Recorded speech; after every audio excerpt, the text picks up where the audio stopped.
Welcome to Chatting the Pictures. My name is Cara Finnegan, and I'm a writer, teacher, and historian of photography.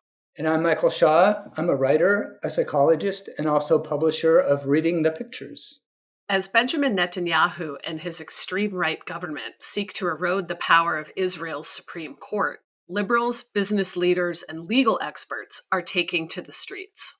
This aerial photo from Tuesday, July 18, 2023, reveals a sea of protesters flooding Tel Aviv's streets, decrying Benjamin Netanyahu's government. Distributed by Anadolu Agency, Getty Images, the photo captures public outrage following a parliamentary bill passed the previous week. This bill empowers Parliament to reverse court decisions, widely viewed as Netanyahu's attempt to undermine the Supreme Court and evade corruption investigation. The protests were also fueled by the rise of right-wing extremism, the scale and intensity of the Palestinian occupation, and the firing of the Tel Aviv police chief for refusing to violently suppress anti-government protesters.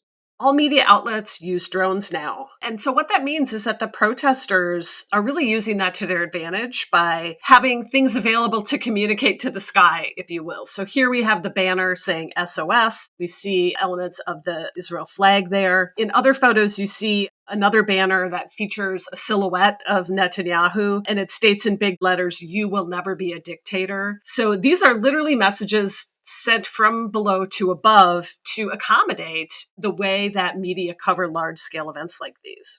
This particular aerial view is also truly distorting for the ways that it distorts scale. It turns the people gathered below almost into little points of light. In some ways, they look like stars or constellations full of stars. And honestly, the more you look around this image, the more you get this kind of MC Escher feel. You know, those images where you aren't entirely sure anymore what's up or down, what's horizontal or vertical, what's above or what's below. It's like, in some ways, the image is designed to deceive your eyes in some way. I also have some more political thoughts, I think, about the aerial view. Has to do with the tens of thousands of people using their cell phones like torches. The photo literally purposed to be seen from news drones, maybe even from space. Interesting, and I would say actually necessary, given the fact that what's happening in Israel, at least on the part of the government, is really not getting through to Western audiences.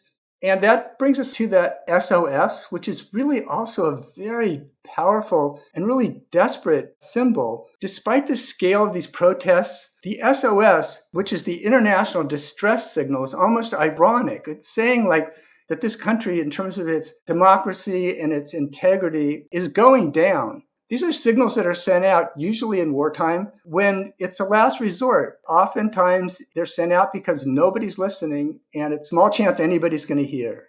There does seem to be some symbolic themes in this photograph as well. This array of people like so many stars in the sky, and the fact that such large-scale protests could go by unheeded, to me is almost a sacrilege. And then you get this image pulling for biblical analogies, Moses parting the Red Sea. It's one thing from the West to look at an image like this and the conflict there, if people were paying any attention at all, in a very kind of diffident way. But, when you're in the Holy Land, all kinds of symbolism applies.